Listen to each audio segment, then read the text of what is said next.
Lanzamiento, aquí viene un batazo de Mundito entre right center field, la bola pica, se extiende, viene anotando Stott, empata el juego, también manda para la bola Turner anota y los Phillies se van arriba. Se prepara, Mundito en segunda, el lanzamiento, batazo profundo para el center field, la bola se va, Schwarber Bob, ¡campanazo!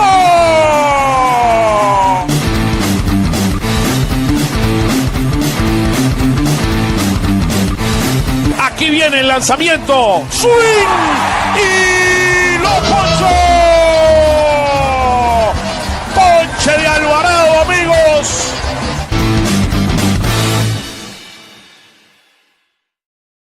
Hello, everyone, and welcome to Phillies Weekly, another episode after the All-Star game. Great showing, Jeff, by the city. I know you went there to the game, and you went to all the parties and all the things. As always, I mean, you're fully connected. We come and start playing, and we go one. We win 1 out of 3 against the almighty Mets. It's a sour taste around always when you lose to the Mets. But look. I think we have to celebrate that the city was a great showing. It was the 250th anniversary of our country. And look, I think the city shined and did what it needed to do. Yeah, it was a fun time, Oscar. I'm not going to lie.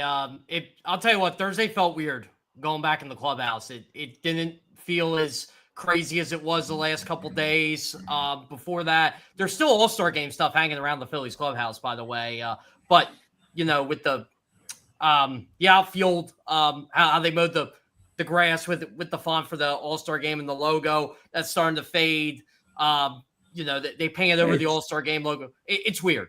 They're thinking of Chicago already, man. They're thinking of All-Star Chicago already, man. Well, don't you remember last year? Like, I think it was the first game coming out of the break. It was like, oh, Philadelphia's got the All-Star game next year. Let's make a big deal out of it. So, but yeah, it's just really weird. I think the players have been kind of hit and miss. It's been a weird weekend, Oscar. I'll just say that. Yeah, it's a weird weekend. Somehow we're 55 and 45. I mean, we're 10 games above 500, and they haven't won a game with the 5th starter since May 18th. That's crazy. There is something going on. There's something off. I mean, we're 7-7 in July. We've not started the month the way we want to. I mean, a lot of the core hitters like Harper are not hitting well. March is way down in the month of July.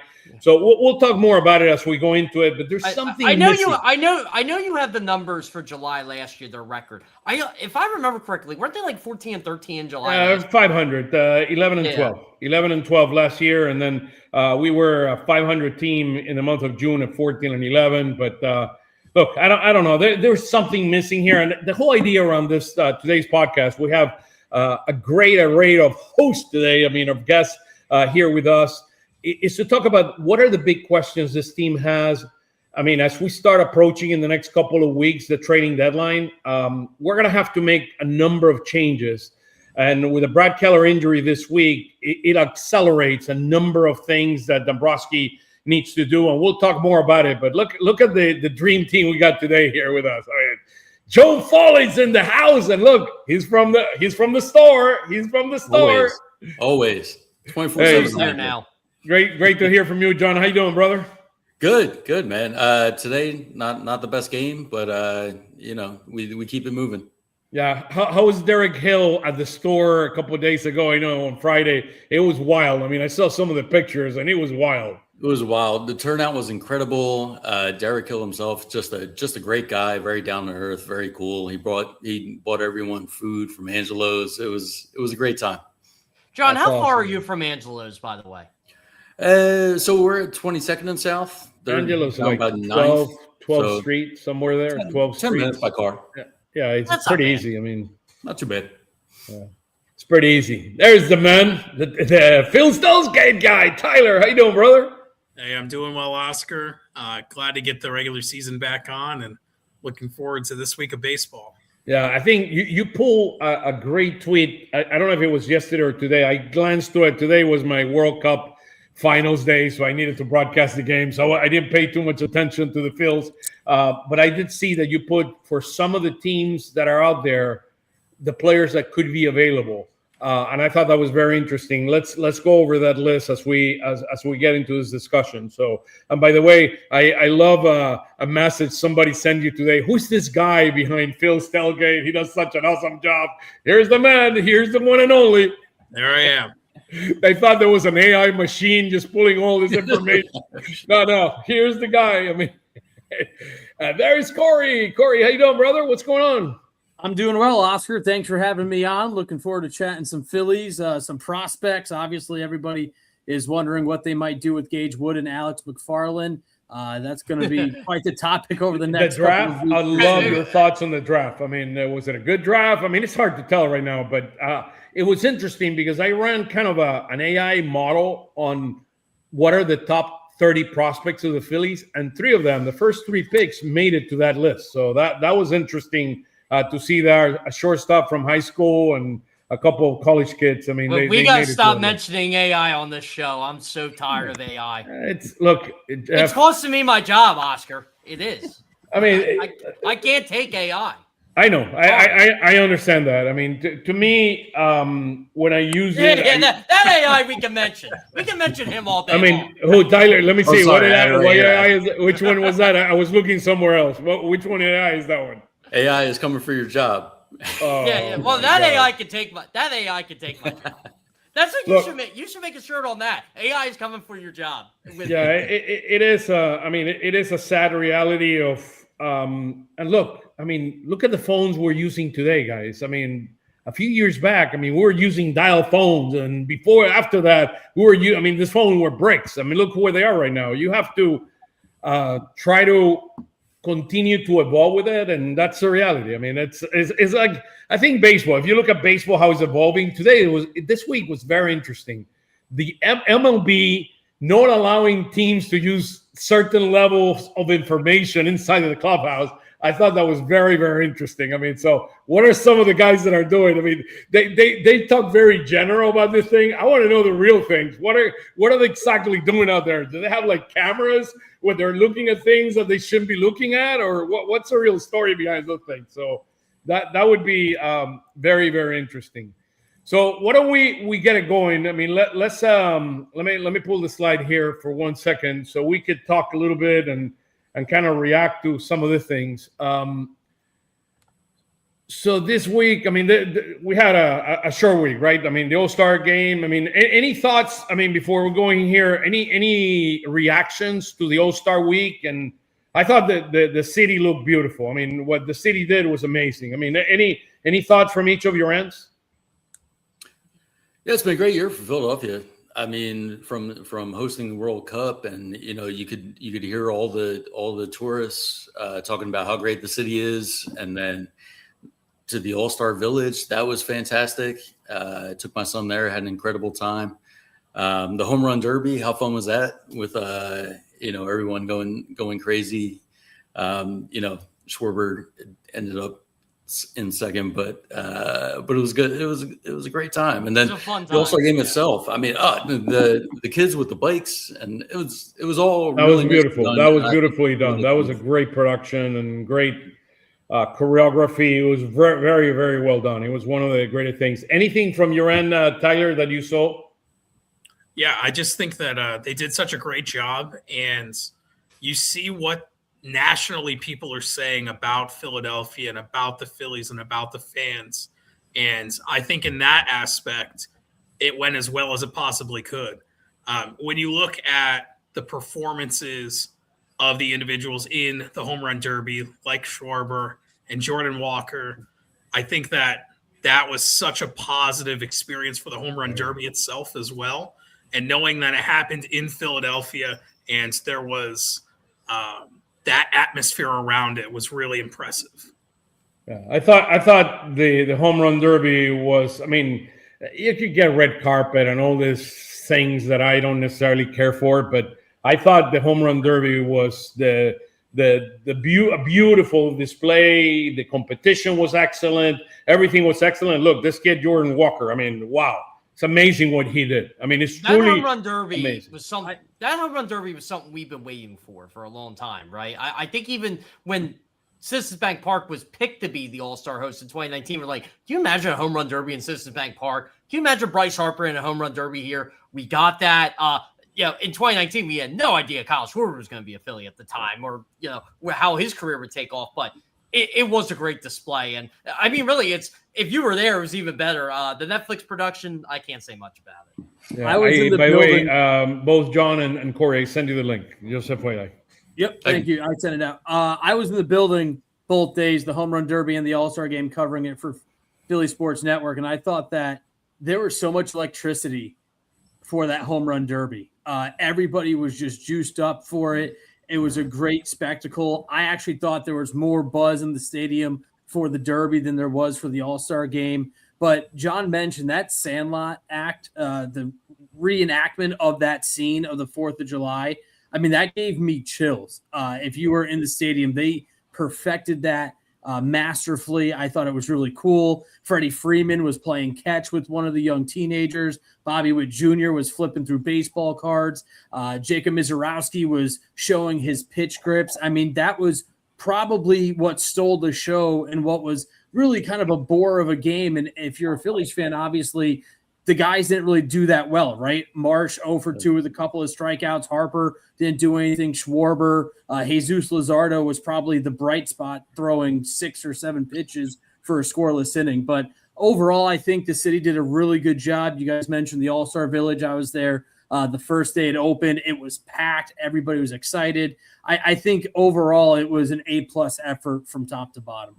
Yeah. I wholeheartely agree 100% with that. And look, I thought, I added the moment where Harper went nuts at the All-Star, at the Derby, coming out there and getting on the ring and just, come on, Harper. If you're going to do that, you better win the freaking Derby. You win you get up there, dude, you win the freaking Derby. It would have been, that all would have been a lot cooler if he came through and won. And by the way, I didn't think he had a chance to win, honestly. I thought the right-handed hitter was going to win. I did not think it was going to be Jordan Walker. Look at the laugh. I know it's hard because the picture is small, but look at the laugh of Schwarber looking at Harper doing his thing there. That's hilarious, man. It's special. I love our team embracing. That is something great to see, that this team is kind of coming together, or at least the star of this team's coming together. Our guys, the guys have been Hall of Famers before, just going out there and throwing pitches. It was a great show done by the city. And the game was awful. The game was absolutely awful. I have concerns that some of the stars are beginning to bail out. Like Ohtani. You can see Ohtani was supposed to pitch on Wednesday. He's not going to pitch on Wednesday against the Phils. So it's interesting. He's pitching Tuesday, from what we heard. Oh yeah, he's not pitching. He's not pitching. Did they change that? Okay. Yeah, my understanding is that he's not pitching. And look, the reality is H is going to start playing his toll. He had a mission this year to win the Cy Young, and he ain't going to win the Cy Young. He's not going to have the innings. That's the bottom line there. But again, I had to put March in the red carpet there. So he, the showman there, 3 ladies and him. Look at that.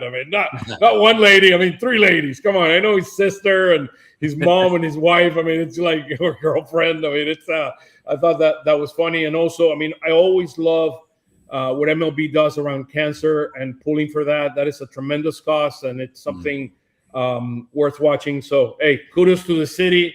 We did what we needed to do. Now let's play ball, and let's try to find a way to get into. And just look at the first message that we get here, and we know what we're all talking about. Any reactions to this? He's not wrong. He's not wrong at all. That is exactly why I want the Phillies to play in the wild card series. I'm afraid every time they take off the break. No, I get it.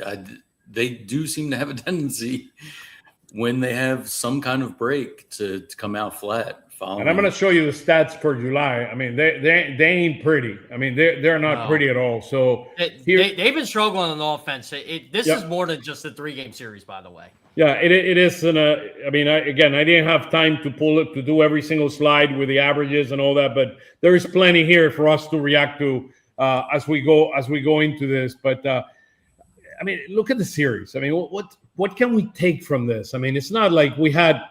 I mean, McLean. I mean, I know McLean. I really like that kid. I think that kid is going to be a real good pitcher for a long time for them. But come on, guys. I mean, losing to Scott the first day. I mean, he's the second coming of the Grom. What's going on here? I mean, it's like that was the bad loss in the series, Oscar. I thought they needed to win Saturday, but Thursday's game was a bad loss. They just looked like they were still in the All-Star break, like Kevin just said in that post he had. I mean, that was the game. I mean, today. It was what it was, right? I didn't like their chances with a fifth starter anyway, but Thursday, it's like Aaron Nola pitched well enough. Yeah. So, Jeff, you said something very interesting. We have not won with a fifth starter since when? Since May 18th. That was the last time the Phillies won a game with the fifth starter. They are 0-8. Absurd. Last time I heard we're in July. It's funny, like because you hear on Twitter and like people say to me all the time, it feels like they're literally punting that game. I said they are punting. They are. It's a scheduled loss. I've never seen a team where you can just tell me who the starting pitcher is, and I can tell you if they won or lost. And Tyler, one guy that caught my attention is Miley. Out of the list, you put a list together of a number of teams. I don't know if I can pull it here during the show, but maybe if you don't mind pulling the list and just talking about some of the starters that are there. But a guy like Miley, that is an afterthought, is a guy that has. He will do a much better job than I know Rangeli's trying. Now. yeah, I know Rangeli's trying, but I mean, what are we asking? The guy threw 90 pitches. I mean, here are the stats of our pitching. You cannot lose a Nola 6 innings, 6 runs. 6 innings, 6 runs, and 1 run because I'll give the 2 home runs. I give it to Mattingly. He should not have come out in the 7th inning. He should not have come. I agree with you. And Don got very defensive, saying, "Oh, the hindsight thing." I said, "No, Don. Like this is no hindsight. No hindsight. Your bullpen was well rested. You could have put a Ryan Kerkering in. I mean, Aaron Nola is barely surviving now. I mean, he's pitched three great games. I mean, he allows you 1 run. Take the guy out. And well, no, look, I think it was gunshot because Noel's last start, right? They took him in. He took him out too early. The lineup, and then Mesa got blown up. So, but 6 innings. I mean, hey, we all we need. I mean, just prove it to me. I mean, you said that 5th inning was vintage Aaron Nola. Bases loaded. No, it looked like he was going to implode, and no, he turned into Aaron Nola again. Got the double play. I'm like, oh wow, they might win this game now. And Luzardo is 10-0. In the last 10 starts, or the Phillies are 10-0 in his last 10 starts? Yeah. Luzardo's got like what, a 1.3 ERA in his last 10 starts or something like that? And the thing with this 5th spot, and this is what really frustrates me too, there were actually 2 starts where Painter gave up 1 run and Rangel actually gave up 1 run, and they still managed to lose those games too because they're not going deep enough, which forces those middle relievers in. Which has been a disaster. The Red Sox game. I remember the Red Sox game probably was one of those games. Yeah. I said to Don today, I asked him after the game, Tyler, you probably heard it. Do you feel like they're pressing, right? Do you feel like whoever is the 5th starter is pressing because of the situation? And I thought he simplified as best we could. Look, we're not asking these guys to pitch like, Aaron. No, I mean, pitch like Jesus Luzardo here. We're pitching them to just keep us in the game. And for the most part, Rangel has. Services. Yeah. And look, I appreciate Rangel. Rangel is trying to do his best. This guy's a journeyman. This guy is a 5 ERA guy in the minor leagues. I mean, what are you asking the guy to do? I mean, if he goes 5 innings and 3 runs, I mean, we can go and throw a party. I mean, it's like there's a reason why we've all said like this guy is not the answer.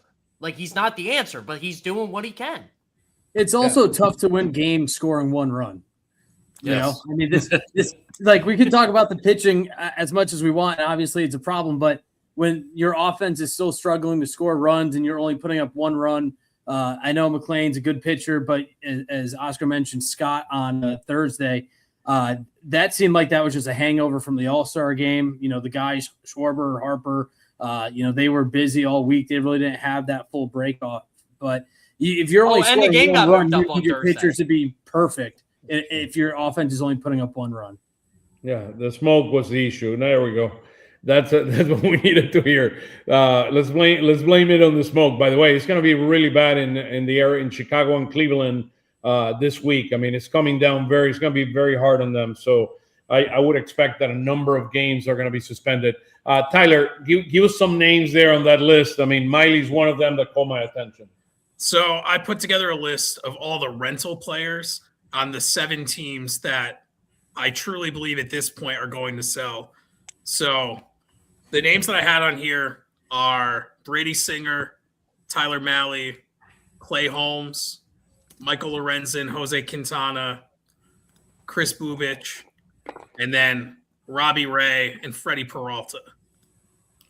Yeah, the problem is Robbie Ray and Freddie Peralta are going to cost you a ton. I mean, I love to have Holmes here. I mean, and be the 4th, 5th starter for us. I mean, he would be great, but the Mets aren't going to do that. I mean, they're not going to hand you, unless you give him a top prospect, they're not moving Holmes. And I think they're trying to resign him. So the Singers and the Mileys are the type of guys that are probably not going to cost significant, and you need them. I mean, that's the reality. And I would try to get one of the starters, I mean, to be the 5th starter on this team the remaining of the year. And you never know. I mean, injuries happen and you need to be ready, I mean, for it. I mean, that's the other thing. I mean, as a security blanket, because we don't have anything in the minors. I mean, do you see anything in the minors? I mean, Gage Woods ain't going to pitch and as a starter here probably if he comes up. I mean, he's going to be a relief pitcher, and he probably is not even ready. So yeah. Well, no, he's not, because like he hasn't thrown more than 5 innings in 1 start. And say they do bring him up as a start, they're not going to. But say they do, he's only going to pitch. He's only going to give you 3-4 innings. They're going to monitor him. No. If we see him at all, it'll be as a reliever. And you think ahead to the playoffs, and you feel pretty good about Wheeler, Sanchez, and Luzardo, but you got to get in the postseason, right? And if you're just punting every 5th game and some of the 4th games with Nola, then you're not going to get there. So I think, they have a lot of needs. You don't want to give away your best assets for a number 5 starter, but you got to do something, and you got to get somebody serviceable, and somebody should be out there. And the way they pitch, you need to win 2 out of 3 games. I mean, you lose today, but you need to win the Nola game and the Luzardo game. There's no other excuse. Absolutely. Yeah. Go ahead, Tyler. You're going to say something? You brought up a good point with the injury aspect too. I mean, we've been pretty lucky that the starters have remained injured or remained healthy. But what if Wheeler or Luzardo or Sanchez goes down? Then Nola is automatically your 3. Even they pull a rib cage or whatever. I mean, on to 2028. A blister. Trying to get a player. I mean, you can't even really get someone like Lorenzen or Quintana. Like, it has to be someone that you feel confident could potentially be the 4th starter in the playoffs. Where is Taijuan Walker when you need him? Lorenzen off that list. Yeah, I don't want Lorenzen. I love the no-hitter. That was fun. We had good times. This is what's so upsetting about the whole thing. Like, it looked like at the beginning of the year you had some depth at the top of in the rotation, right? Taijuan Walker obviously was a disaster. You thought maybe Bryce Wilson could be that guy. He's been on 3 teams in 3 weeks. Now he's in the Brewers rotation, I believe. And Gene Cabrera he's just got good too. Yeah, exactly. And Gene Cabrera's back with the organization, but no one claimed him all. Like, those are your 3 guys outside the top 5, and 2 and Chase, but he's injured and he's coming back from injury, which Chase's rehabbing as far as I know. They wanted him back in August. Yeah. He is in Clearwater right now. I had someone send a photo of him. So he's say that he's feeling healthy and he's starting to throw, and the rehab process is going pretty well. I got that confirmation the other day. That's good. I love his fastball. Is really heavy. I mean, it's a really good fastball. It's a shame he had Tommy John, because he'd probably be up here right now. I don't doubt that. I mean, he's that good of an arm. I mean, the kid, he's not a 1, but he's right there at maybe a 3 or a 4 in any. He's a major league pitcher. He's going to be a major league pitcher. Yeah, I agree 100% with that. So here, kind of 100 games, guys. We got 62 games to go. So we got 62% of the season in the books. So this is going to move fast and furious. I mean, that's the reality of how this goes. 55-45 plus. I mean, I think overall record you're not worried about. 26-23, we could be better at home. We're good on the road, 29-22. Mattingly has done an incredible job, plus 20. Now at 46-26. We've done well the last 30 games, 20 of the last 20 games. I mean, last 10 games have not been ideal, but then you got the All-Star break in the middle. I do like what we did against Detroit. And who was the previous game? Kansas City? Cincinnati? Cincinnati. That we won those two series. I thought we were going to end up losing. We stopped hitting, and I was very, very worried. So those two series are huge. Yeah, that we won. 5-4 road trip going into the break was big for that. Yeah, that was really big. So we're 21-27 against team above 500. That always fluctuate, 34-18. I think the most interesting news here, left-handed pitching, 19-19 now. It was about time. I should have probably put it yellow, but I didn't have the time. I mean, did this. As we were after the Argentina-Spain game, so the Spaniards are celebrating right now. So look at where we are on the upper right. You see March and April, we went 2-3 and 10-16.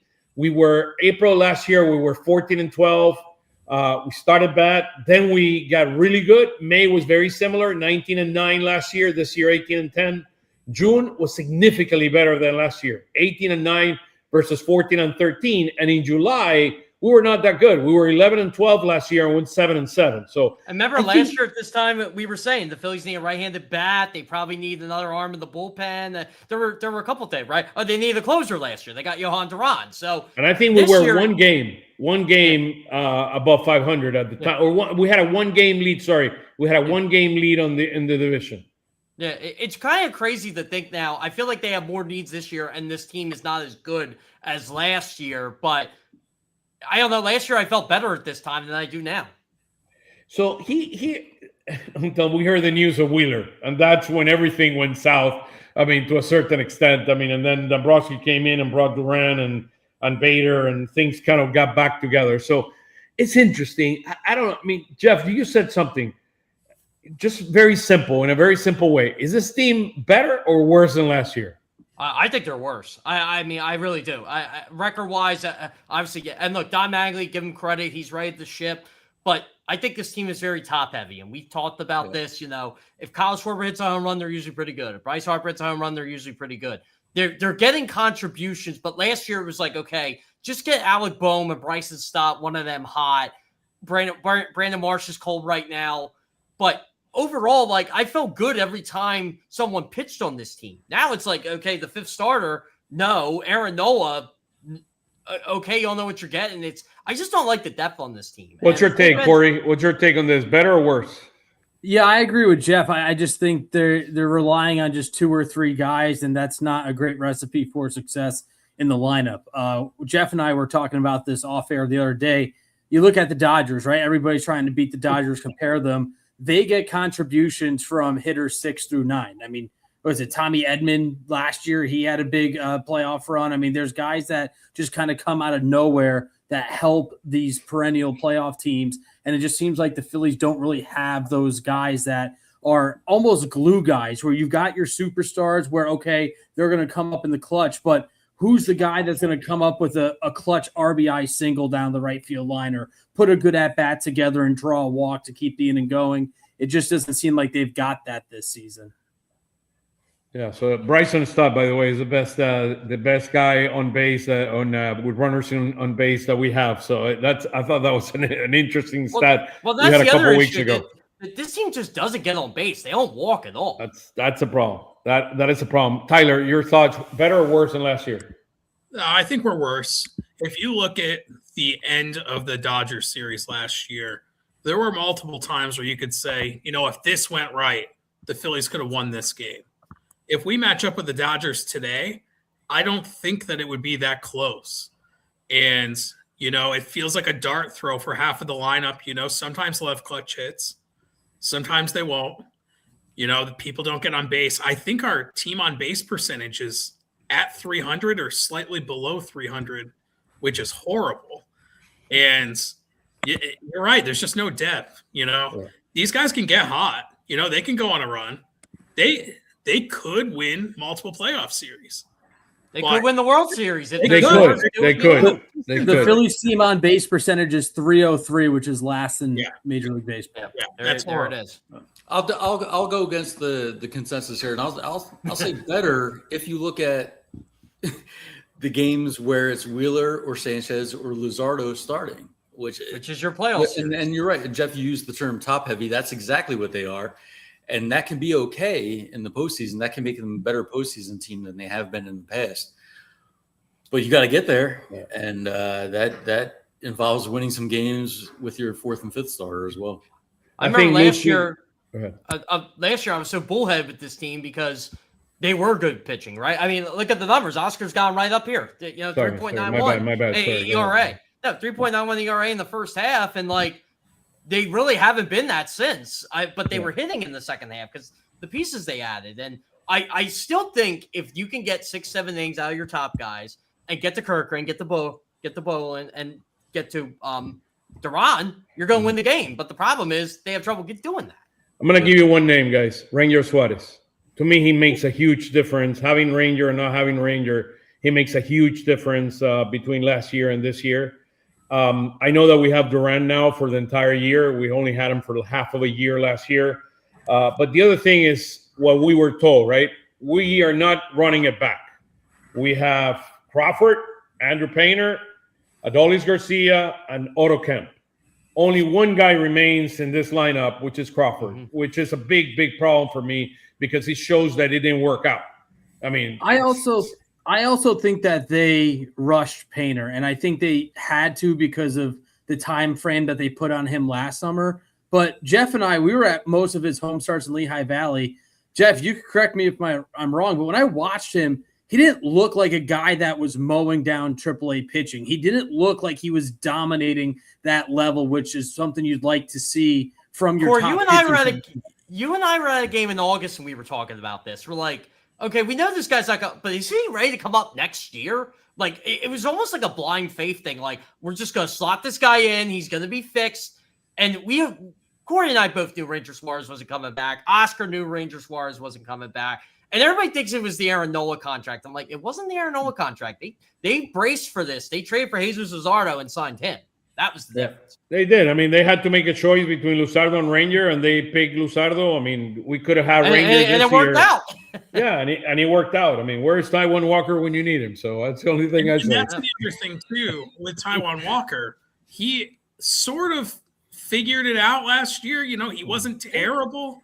And then for him to come back this year and just be – he's even worse than Painter was. He's worse than Ronell. Exactly. If he could have just did what he did last year, there's your number 5 starter. And that was on top of being a swingman, a star. I mean, he did everything for them last year.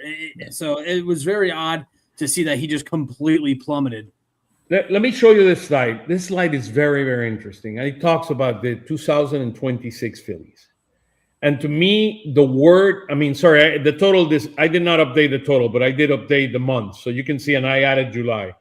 So look at April. You went 10-16. You May 18-10. We saw 18-9 in June. But take a look at the inconsistencies. Look at our pitching. April 467, May 319, June 4.2, 11th in baseball.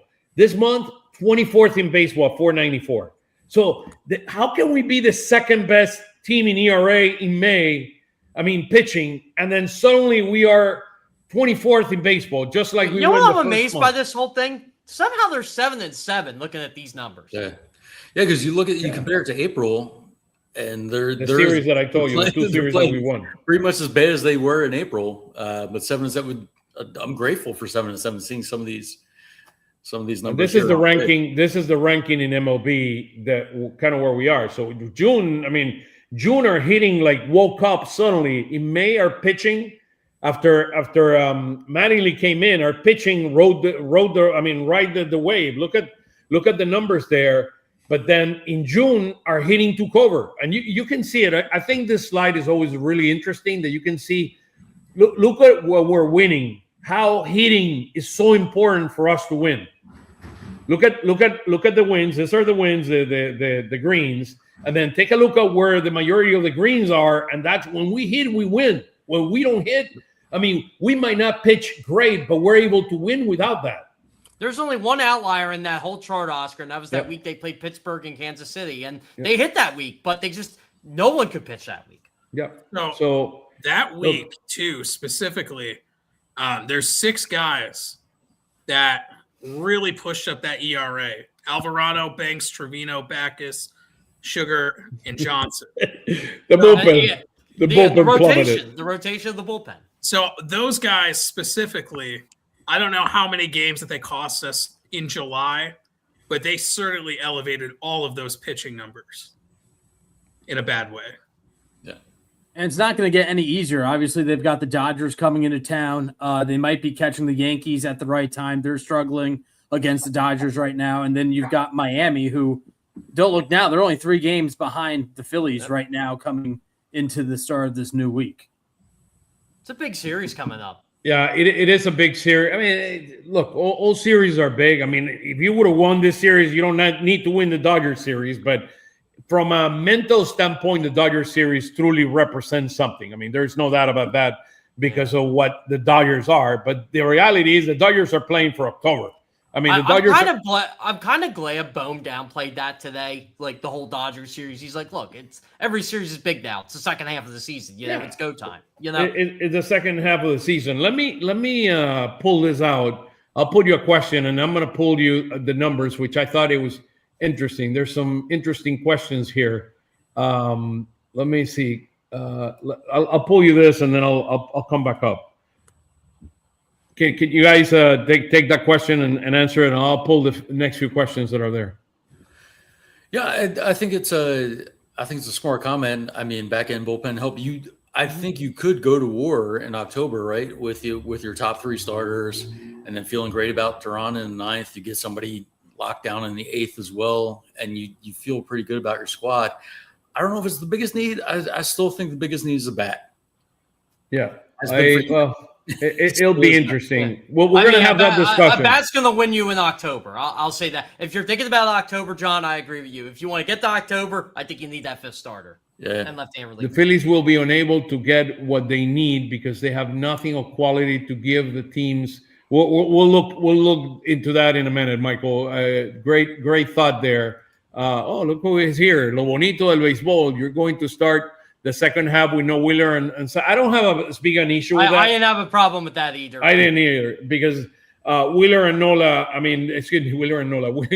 Sanchez, they've been pitching. They've been your workhorses the last 2 months, and it's fine that they get a couple of days off. I mean, I'm fine with that, and one of them at least pitch in the All-Star game. And by the way, Sanchez, his command was completely off in that game. I think he was a little overhyped in that All-Star game. Not overhyped. What's the word I'm looking for, guys? He was too hyped up. That's what. Yeah. Look at this. This is interesting, guys. Look at this. This is our hitters, right? Schwarber. Yeah. So Schwarber goes April, and this is including the season, is up to date. I did this last chart, so I wanted to show it to you guys. April, Schwarber was fantastic, 928, 975, 792. He's not off to a great start in July, but still above the average in MLB, which is around 715, 720. Finally, Turner wakes up. I mean, finally, Turner is beginning to show signs of life. And JT. Which is, And JT. Yeah, and JT. Well, and JT, JT. I get Turner. To me, anything that we get from JT is a plus because my expectation is that JT is going to be a 650, 700 OPS. You know what, Oscar? I think you and I are on the same wavelength with JT there. It's like, look, if he hits whatever we get is positive. I think he came here and signed as the best catcher for the pitchers, and that he was gonna do that. But take a look at some of the other guys, which I was really, really surprised. So take a look at Harper. I mean, in the month of July. Take a look at Brandon March in the month of July. I mean, guys that you need to rely on, now they're becoming weaker. And then Ramuto comes up with 827, and Hill, by the way, what a pleasant surprise. I mean, bring him more to the store, John. Bring him more to the store, see if he keeps hitting. I mean, it's like he's going to be famous here in Philly if he keeps hitting this way. John, I can tell you Derek Hill had a great time. because I did ask him, like, how was Foley? Yes. Oh, that's fantastic. I'm happy to hear it. Tyler, when you see this, what's your take? Sorry, what was that? With Tyler, when you look at this, I mean, to me, the word that comes is inconsistency. Yeah, it definitely is inconsistency. I know Marsh has been going through it. You know, he did get a hit today, which is positive. I did not expect Harper to be this bad in July. I did not realize that he was. But I think it is positive that Turner is finally getting going. But, yeah, it just proves that they're so inconsistent that the moment Turner gets going, Harper and Marsh are slowing down. So it's incredible, man. Incredible. You really gotta hope they put it all together for like 3 weeks in October. Yeah. Right. If you look at this chart collectively, I mean, month by month, they don't have more than 5 guys that are in the green at once. I mean, that's the tough part. I mean, we talked about April a lot. Obviously, it was Schwarber and Harper for a while. Then Marsh started to catch fire, and now Harper and Marsh are down. But as Jeff said, you need a 3-week stretch where these guys, and really Bohm and Stott, in my opinion, you need those guys in that lower middle part of your lineup to just produce a little bit more than what they've done. Yeah, Turner, Bohm, and Stott. This season, I said this before in Phillies Fastball, not Phillies Weekly. This season is going to go depending on Turner, Bohm, and Stott. How they hit is going to determine if this team goes somewhere or it doesn't go somewhere, because you cannot count on Harper and Schwarber to do everything. Yeah, because you know what you're getting from Harper and Schwarber. Marsh, I think, is going to be fine. Some other guys you're not going to get a ton out of them, but the wild cards and the variables, Turner, Bohm, and Stott. We've seen times when they can do it. We've seen Turner carry this team offensively at times. And Bohm always is hitting you. Bohm, finally. I mean, he's playing much better defensively. You got to give it to Alec Bohm. He's a significantly better defensive player this year. Bohm had an interesting confession today. Like, we asked him about how he feels swinging the bat right now. And he said, like, it's frustrating because he's swinging the bat really well. He's just not, balls hit to the outfield, line drives are outs now. So, yeah. And he said and he admitted, like, don't overcorrect it. Like, keep doing what you're doing. They're eventually going to get hits. Like, it's like that 708 OPS in July. It feels like it should be a lot higher. And Jeff, didn't Turner say something similar about his batting average with balls in play and those May and June numbers when flew? So I don't think it's only that, but he did have some bad luck. Yeah. So for what it's worth, Bohm's. For what it's worth, Bohm's Bohm's expected batting average is 241. It's 19 on the season, I believe it is. Yeah. No, so I mean, like, if you get 20, 30 points higher in the middle of the lineup, it's not a huge jump, but it's better than the 219.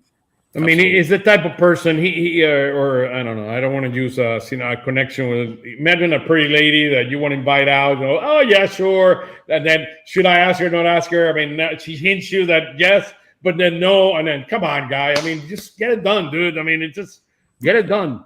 I know. I know for the deadline, getting that outfield bat's definitely important for this team. But part of me wonders if they try to get a third baseman and then deal Bohm separately. You led into that, Tyler. I was just about to ask you guys, like, do you think they shake this team up? They all have the minor league guys, but do they shake up the major league team to do this? I guess I don't feel confident that they're creative enough to do that, but I think that they should do that. Let me throw you this one. Maybe they will do that. I mean, let me throw you this one. This is a wild one, okay? I said this in the Carlos Baerga show. How about if conceptually, there might be issues between Lindor and Soto. What if you don't bring Lindor? I mean, Lindor's not having a great season. Turner's not having a great season. They both have the same salary, number of years, and all that. Why don't you bring Lindor here and you send Turner there? That would be. Would you do it? That would be interesting. I think I would do it just because. I would do it. I think you would get 2 really good months out of Francisco Lindor in World Series. You're still in the World Series or bust mode. Here's why I don't want Lindor, because you hear in the media that he had issues with McNeil, and he had issues with Nimmo, and he had issues with Soto. Don't you think that it's him? At a certain point. It's him. That is a really good point. I think Juan Soto made the biggest mistake going with the Mets which are a historical losing team, than being a superstar with the Yankees, with Judge, and winning so many championships. Biggest mistake. Biggest mistake. I love this Judge Soto pairing. I feel cheated. We only got that a year.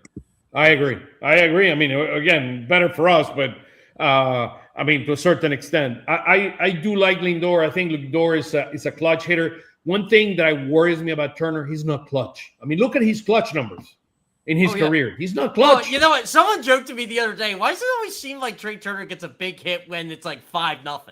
And I'm like, exactly. I mean, look, and I like Turner. I know he works very hard. I don't question that. But at the end of the day, it's about performance, guys. If you make $30 million, you better perform to that salary. And that's why everybody's on him, because this is the guy that was supposed to take you over the top. Okay, let's get to a couple of very interesting things here. So, my friend from Lo Bonito de Béisbol, I stole this from him about the Brad Keller. It's in Spanish, so you guys can have some fun with the Spanish there. Oh, by the way, from what Michael's saying there, they have enough of the quality to give the teams that they are. They have some pieces, but do you really want to get rid of any good players you have in the farm system? That's the thing. It's a good question. I think this year, yes, you do. Because you're several years in, your stars are aging. We don't even know if there's going to be baseball next year. I'm at the point where if there's a good player in the farm system that other teams want, and it's not on the same timeline as this Phillies team, let's send them out. At a certain point, you got to go for it, right? We see these rankings publicly, but every team evaluates these players differently. Yeah, so there could be some teams that see our farm system and say, I really like these players, and I evaluate them better or more positively than other people do. So there could be what if one team sees Brian Rincon differently than Baseball America sees Brian? It's extremely subjective. Yeah. I'll give you a great name. What about Andrew Painter, who we're all kind of down on right now? But I could see another team looking at him and be like, hey, I would not trade him. I would not trade him. To me, that guy's going to be Oscar's team Andrew Painter. To me, he's a Zach Wheeler of the future. You cannot trade a guy like that. I mean, that guy. I believe in him, and that used to be my stance, Oscar. But I've softened on it because I think he's not on the right timeline with the rest of this team. And I think, to me, if a year from now he's the same way and you don't see progress. I mean, look at then he has no value. Mickey Moniak. Look at Mickey Moniak. When this team could benefit from having Mickey Moniak on this team right now, we just basically give him away. But we didn't have the time to develop it, you know. And Eddie got hurt when it was his opportunity. And that's what John's saying. The other thing too is you can look back at like Spencer Howard, like, oh, we could have traded him earlier, but we took the risk of keeping him. His value still went down, and then we still ended up getting, Kyle Gibson for him. I mean, Kyle Gibson wasn't a star, but at least they took. He helped them get to a World Series. I don't know. It's really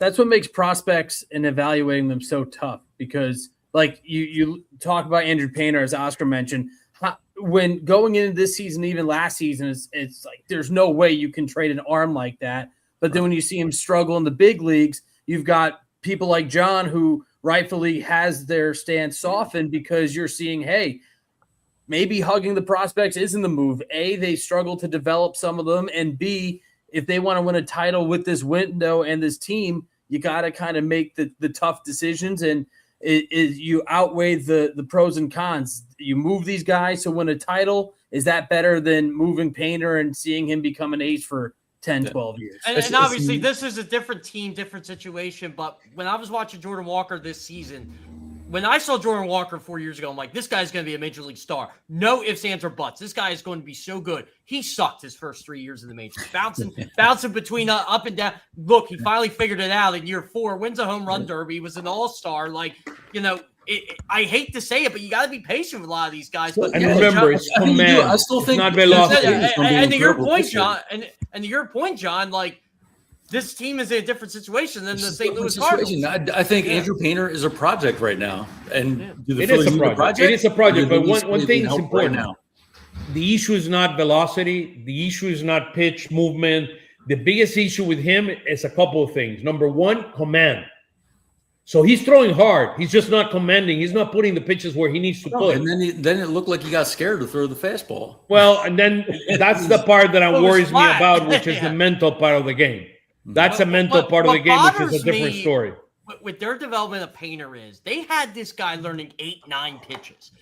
I was told this by people who pitched in the 80s and 90s. Whatever happened to like learning 3 pitches and mastering them instead of trying to master 8 or 9? Now he's like SpongeBob in the episode where he forgets the pickles. Like he forgets what he's doing. See, Christopher Sanchez wasn't even. I mean, it's like nobody dreamed what Christopher Sanchez have become. Perfecting one pitch. Basically, this is what he did. He's perfecting. He's throwing a sinker at 97 miles an hour, and then he has his changeup, which is a masterpiece. I mean, of a pitch. Painter needs to continue growing. I mean, just trading an arm like that, it just kills me. I mean, look, let me put it this way.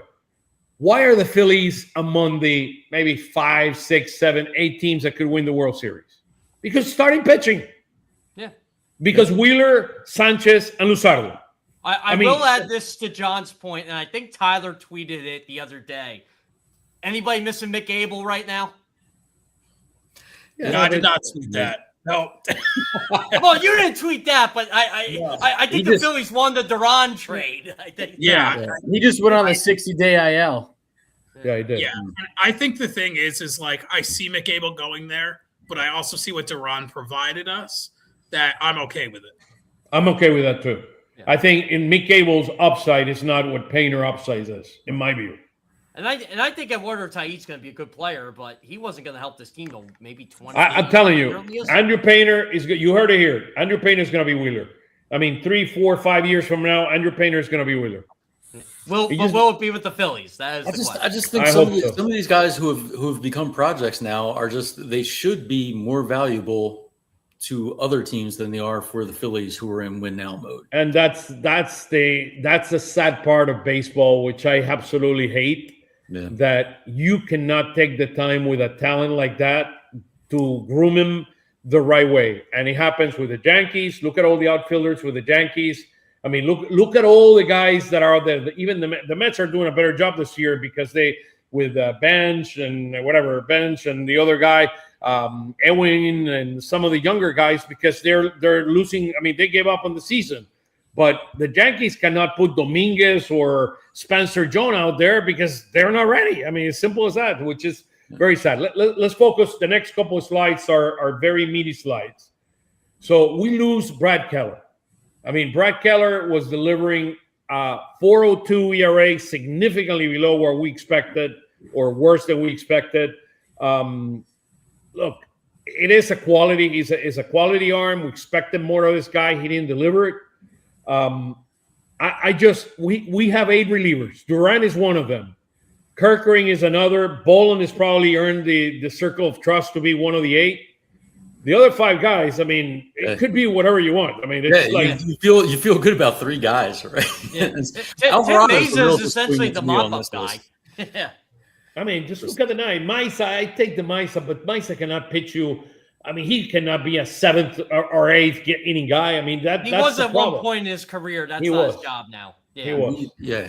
I mean, I'd like to see Seth Johnson figure it out because I think he's got some decent stuff. I mean, I know he's thrived in AAA and he struggled a little bit in his stints at the big league level, but it goes back to your point, Oscar, where sometimes you need these guys to just figure it out and have that time. But unfortunately, when you're the Phillies or the Yankees or these other teams that are in the win now mode, you don't have that leash. You don't have that luxury. But I do think Seth Johnson could possibly be a solid bullpen piece down the road. Yeah, and I don't mind him being, if he's your project guy, I'm fine with it. You keep him there, not a problem. But you cannot have Johnson, Lazar, Sugar. I mean, it just – I mean, and then you got Banks. I mean, look at the number. It's musical chairs at this point. Yeah, I mean, it's like look at these ERAs. This is ridiculous for a team that's has. And again, I'm fine with Johnson being the one guy you want to develop, just like you're doing with Crawford. He goes through the growing pains and all that. But the other guys need to be quality arms that can pitch you a 6-7 after the 5th inning, 6, 7, 8, and 9. You can win the game. What's crazy about this whole thing is like Max Lazar at this time last season, we're like, okay, Max Lazar might be something for this team at some point down the line. Now I don't know what he is. I mean, I don't know. He's a guy. He's a guy. He'll have some good outings. And like Johnson, I think they're just using him wrong. I mean, for the most part, minus today, I mean, if he pitches one inning, he's been fine. Then every time you bring him out for the second, he gets shelled. Yeah, because you need innings. I mean, from that. Meanwhile, they have an answer down in Reading right now who throws 101, throws 102, but they're trying to trade him, so they're not going to move him up. He even exists. I don't know. Oh, he exists. He's not AI. That's saw him in the flesh last night. What was that? I think they're looking at him as a trade piece, right? That's exactly what he is. What team is going to be like, oh, I wonder why they're keeping him in Double-A and not moving him up?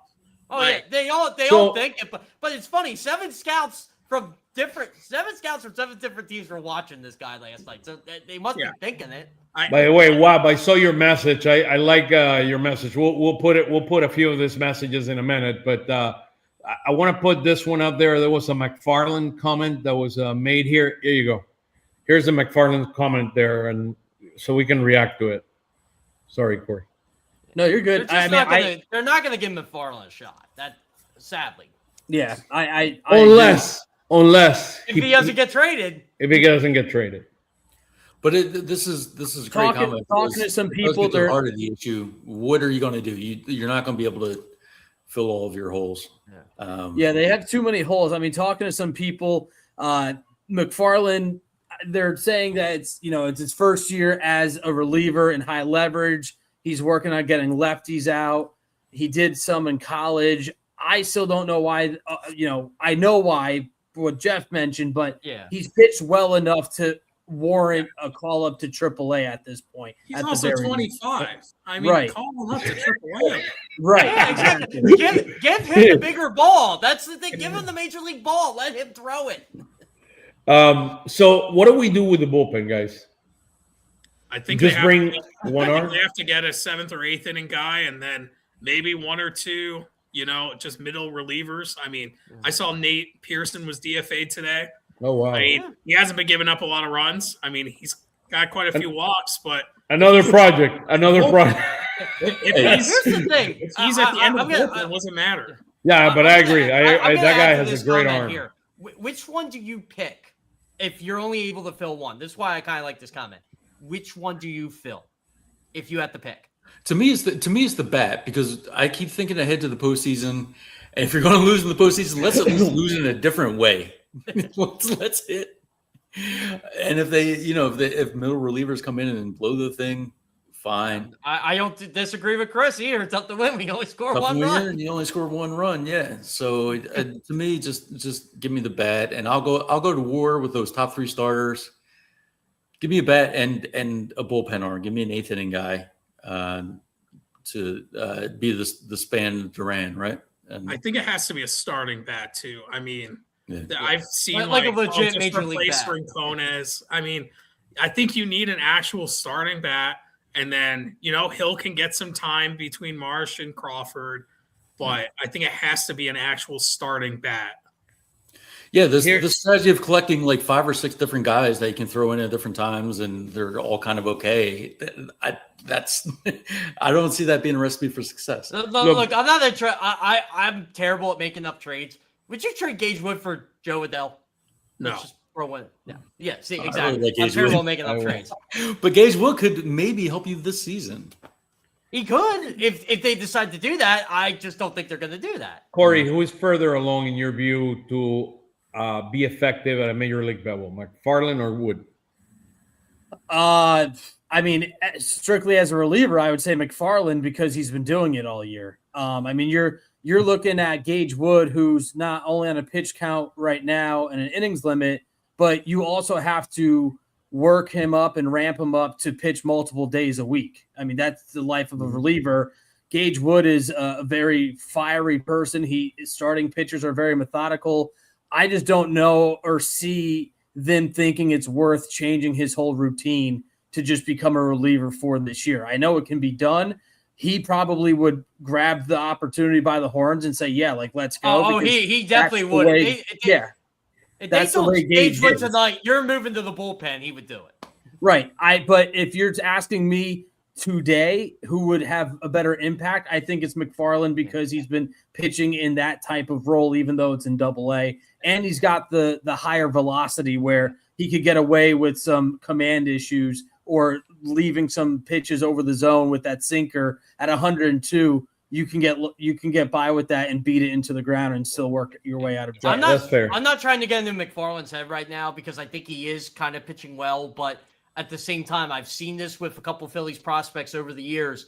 When you are unsure of your future, especially now, the best thing that's going to happen to him is August 4th, wherever he's at. If he's with the Phillies, gung-ho. If he's with someone else, gung-ho. At least he knows his future. Right now, everything is in limbo, and he knows why he's in Double-A. He knows, but it's just one of those, like, what do I got to do at this point? But by the way, answering this question, to me, Wheeler would have unlocked Ranger Suarez to be able to pitch in multiple ways in that series in 2025. Kevin's right. If they have Wheeler, I actually think they win the World Series. I don't think people realize, and Oscar, you've talked about this, how much of a difference Zach Wheeler makes for this whole thing. Oh, you could argue he's their best player. He's the best player. I mean, in my view, he is. I mean, just think of it. You have Wheeler game 1, Sanchez game 2, Luzardo game. It's like Oscar said, you use Ranger however you want, and maybe Aaron Nola doesn't even pitch in that series. Yeah. By the way, he was the biggest snub in the All-Star game. Sorry, no, just kidding, Jeff. Just kidding. It was a joke. You know what? We argued that one already. It was a joke. It was a joke. You know what? I'm coming around to that though. So I disagree with you, but I'm coming around. Hey, any news, Tyler, on this? I just know he's in Clearwater too. He was he's also in a photo. He's right. He's rehabbing. But I think at the end of this week is the 8 weeks that they initially said. But I haven't seen any actual timeline besides that he's in Clearwater. So when you ask Don Mattingly, you're not going to get anything. He really doesn't know. He's not on the radar. But from what I hear is basically the same thing Tyler's at. He's rehabbing in Clearwater. I don't know if he's swinging, don't know anything. But it seems like it's August 1st seems to be that timetable of him playing in the game somewhere. Interesting. Painter looked confused. That's what you were talking, John, about. And that to me is very worrisome. I think he's going to get his confidence back. I mean, this guy, I sense it that this guy's going to be a big-time pitcher for a long, long time for us. Interesting thought there from Chris. I have one for Jeff, actually, because people keep talking to me about this on Twitter. Dante Nori. I mean, he was not supposed to be out for 7 days. It was a month or more, but people keep saying, what's going on with him? Why is the organization hiding things? He was only supposed to be out for 7 days. I got a story for you on Thursday. Yeah. So I asked Don Matt, I'm just going after him with prospects. And he's like raving about Dante Nori. I'm like, he hasn't played in 5 weeks. Who would you rather have, Jose Alvarado or Ryan Kerkering? I'll take Kerkering. I'll take Kerkering. For sure. I'll take Kerkering. I'll tell you this, Tyler. Like, I was told when Nori got hurt and I saw the injury, and just from talking to people that were really in the know, they're like, he ain't coming back in 7 days. We have no idea when he's coming back. He still isn't back. So, guys, right quick, I mean, I got a couple of slides here on our minor league system so we can react to. I don't know, Corey, any thoughts how the draft went? I thought it was interesting, this kid. We had, the 36th pick? Was that the number we had? Mm-hmm. I mean, look, I thought this guy is interesting. I like the ratings that they have on this kid. He could turn into something. I mean, he could turn into something. I mean, it's interesting that the Phillies over the last few years, they have brought guys that have injuries. I mean, a back injury here, the Hammett on Adam Miller, Gaywood. They're definitely banking on guys with high upside. Yeah, high upside. I mean, and the injuries scare some people away in the short term. We were so high on Adam Miller and what he was going to become, and he's already the third baseman or whatever of the Phillies or the shortstop next year. We thought Adam Miller was going to be in the lineup by now. Yeah, potentially. I mean, potentially. Any thoughts on this, Corey? I mean, what we picked? Yeah, I was surprised that they took Spangler only because of that back injury. But as Jeff mentioned, they're taking guys that are upside, and Spangler was viewed as a potential top 10 talent before this back injury. I know some guys or some fans wanted the catcher that went right after them. He was a Golden Spikes winner. And I know there's really no catching prospect in this system right now. But I think when I talk to fans about this, I think people view the MLB draft similar to how the NFL draft or the NBA draft works, where you draft your needs. The problem is MLB is so vast that you're just basically taking the kids and these college athletes that have the best tools, the highest upside. It doesn't really matter what position they play. It's just Corey, perfect example. Devin Sheeran, right? Devin Sheeran didn't have great college stats, but man, he could throw. I would know. He came in my backyard pretty much. Went to Exeter. Yeah. So this kid can throw. Baseball is just insane, right, Corey? Because these guys are years away.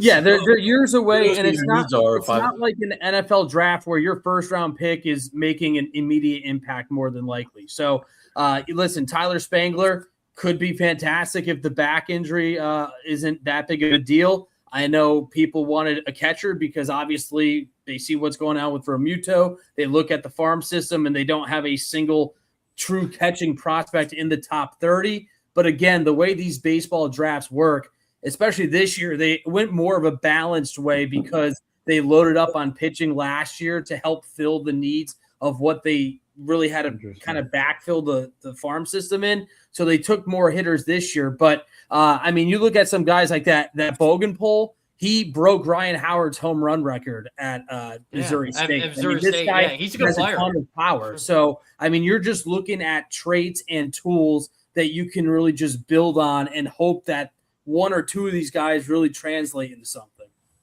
So here is the first start on the left. So I wanted to compare where the Phillies are in terms of their minor league system. This is best on MLB minor league system. MLB does the best job, I think. Yeah, they do. So the Phillies are 20th in baseball right now. But take a look at both the Brewers and the Dodgers. Take a look at the Dodgers, 8th, 5th, 4th, Dodgers 1st, are always 2nd. high. Yeah. Look at the Brewers. They do a much better job than we do. That's the bottom line. That's the bottom line. And look at the Brewers develop people. Yeah, the Brewers are loaded, guys. The Brewers are loaded.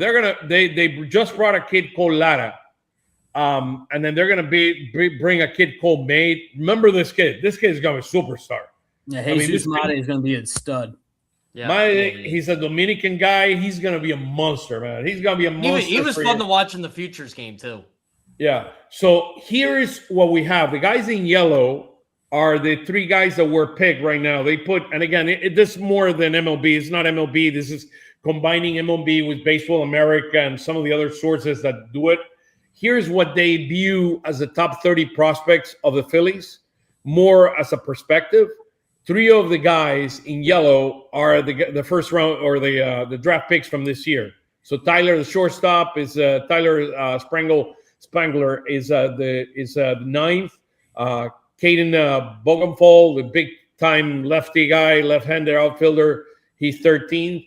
And then 18th, Roger Rioja, the pitcher. And then I heard that our 5th pick, I remember, is an outfielder. He might the guy after Sharon. Yeah, the guy might be here. Hold on one second. Not Jelkin. The Gasparino guy. The Gasparino guy. Gasparino. Yeah, I heard this kid is a big time hitter with tremendous potential. He had a lot of home runs, and then he stopped hitting home runs, but they adjusted his swing, and he's hitting much better. And then Francisco Renteria, which is the one thing I look at these prospect rankings, like Brian McComb was barely in the top 30 at the beginning of the year. Look where he's at now.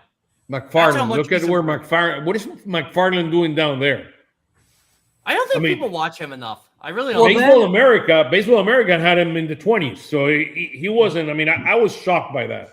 That, and I think relievers are just tough to gauge in terms of evaluating them because they're so volatile. There is the Gasparino. Look, he's a number 12. Yeah. Remember, Ryan Kirkring wasn't a top 20 prospect either. I think he's turned out a pretty solid major league career so far. Yeah, so I don't know. From your perspective, Corey, what's your take on this? Who are tradable guys? Who are not tradable guys? I know I know Gabe Woods and the name of McFarland are the 2 names that we hear all the time.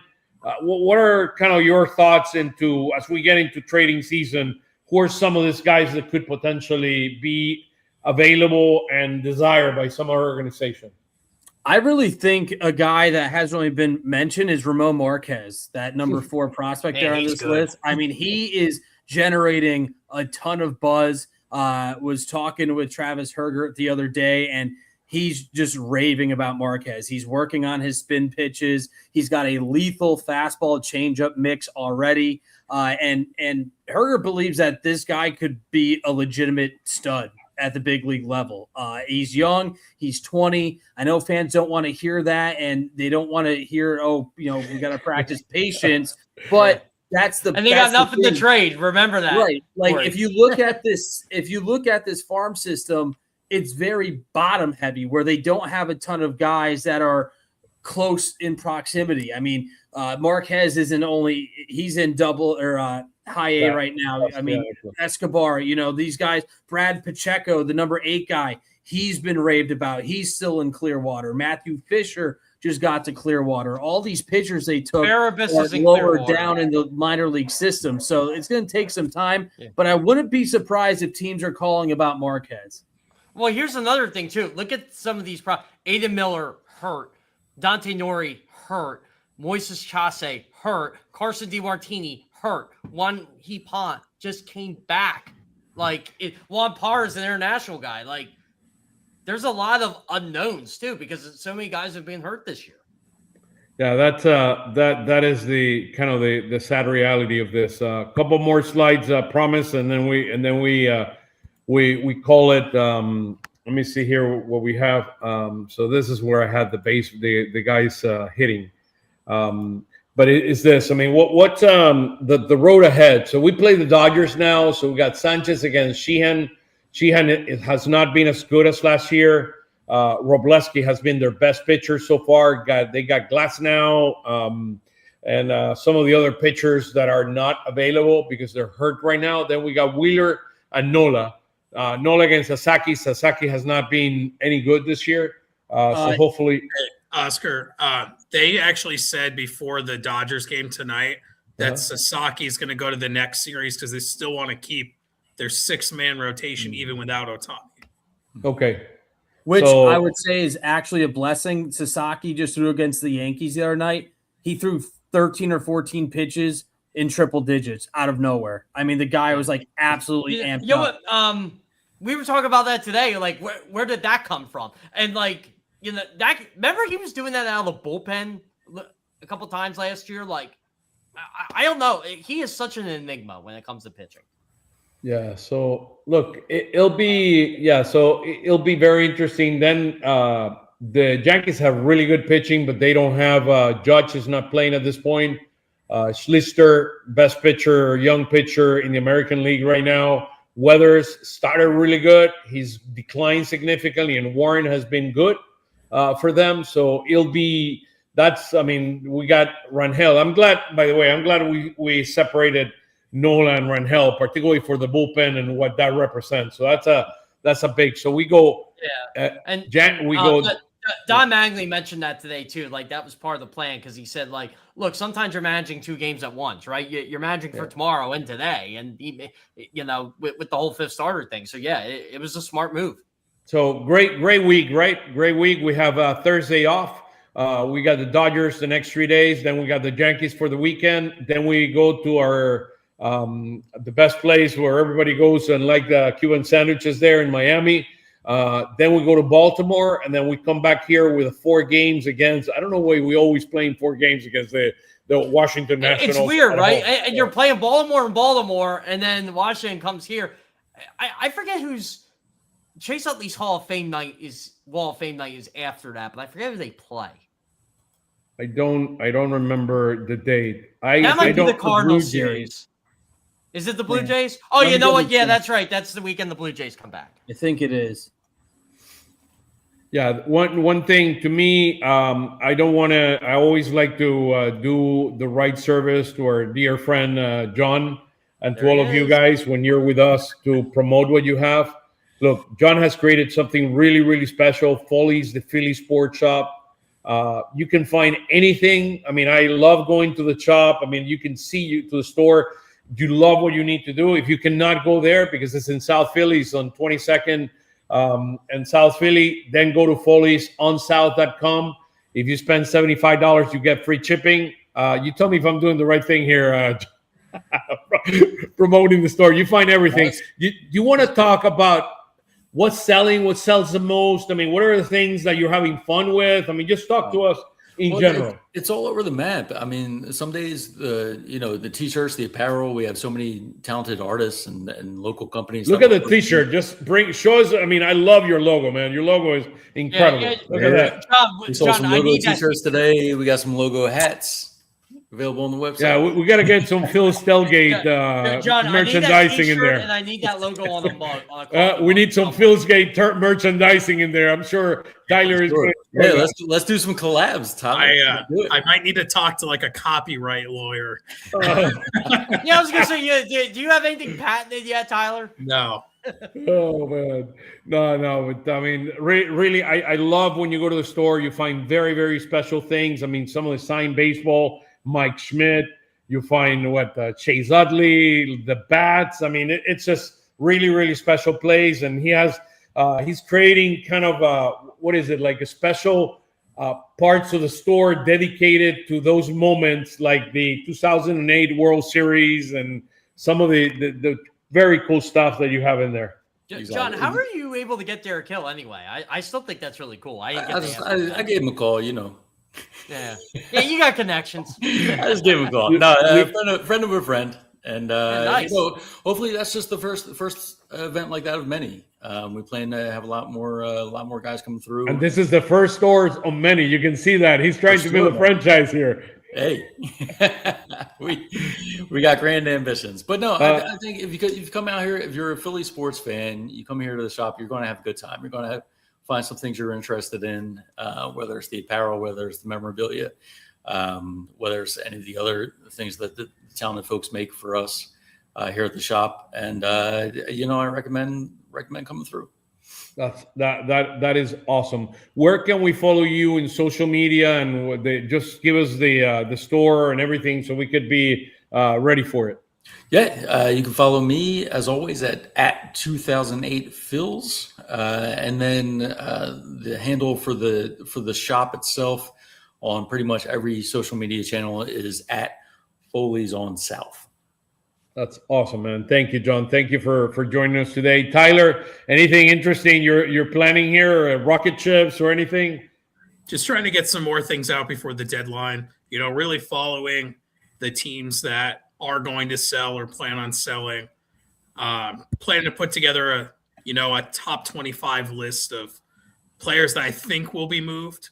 Not necessarily to the Phillies, but at least get that information out there in case they are traded to the Phillies. Yeah, I'm very worried that the supply is going to be significantly lower than the demand, particularly for pitchers. I mean, there's going to be a huge demand out there, and there's not enough supplies with so many teams still. I mean, like Tyreek Skubal or somebody like Tyler Rogers from the Orioles that is a free agent after the season. They might not. They just resigned Bradish, so they're not going to resign probably Tyler Rogers. And I mean, those guys could potentially be available at some point. So it'll be very interesting.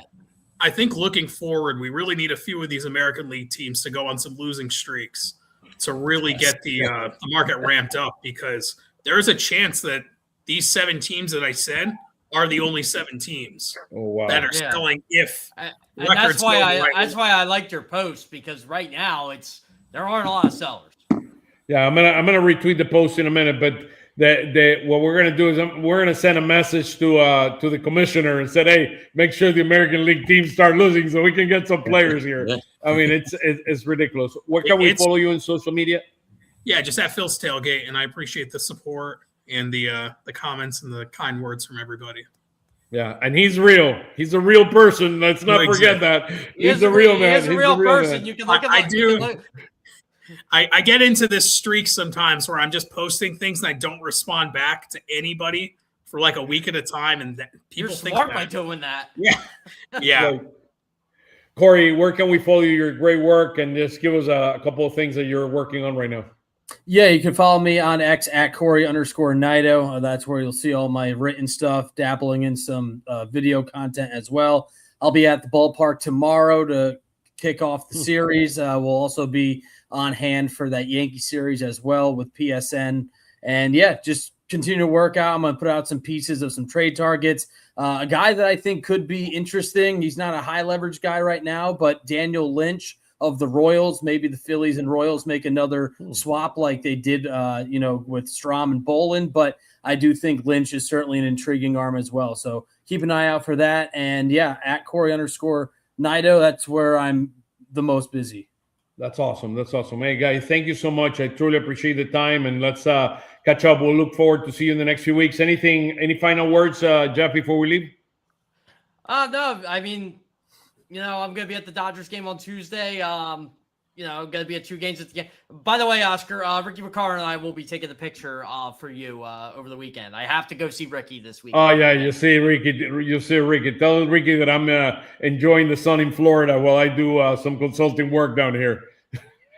Yeah, you know what, Oscar? It was weird, like you not being in Philly for the All-Star game. It rains. Weird. I mean, look, you got to do what you got to do, man. It's in your life. I mean, it's I think just to finish answering that, in life you go through journeys. I had 5 unbelievable years. I would not trade them for the world. We went to the World Series in 22. I still pinch myself because of it, and hopefully we'll make it to the World Series this year. And you know what? I'm going through that right now. I don't know what tomorrow brings. I don't know what next week brings. But man, it's like I say with CBS. Follow the money. Follow the money. It's that. Yeah. Oh, well, yeah. You know where I'm going with this, by the way. Yeah, follow the money. Follow the money. No, just kidding, guys. Hey, great to see you guys. Thank you, Cory, Tyler. You guys are the best. Jeff, I'll see you tomorrow on Phillies Fastball. Take it easy, guys. Have a wonderful week, and go Phils.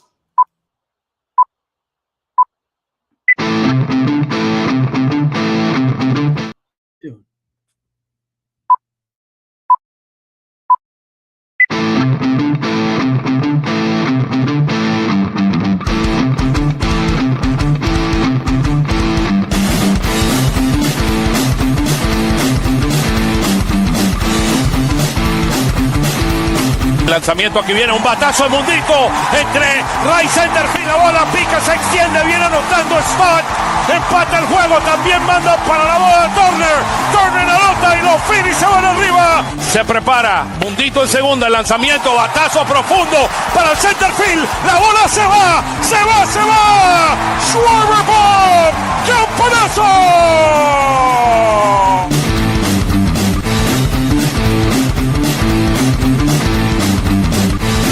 Aquí viene el lanzamiento. Swing y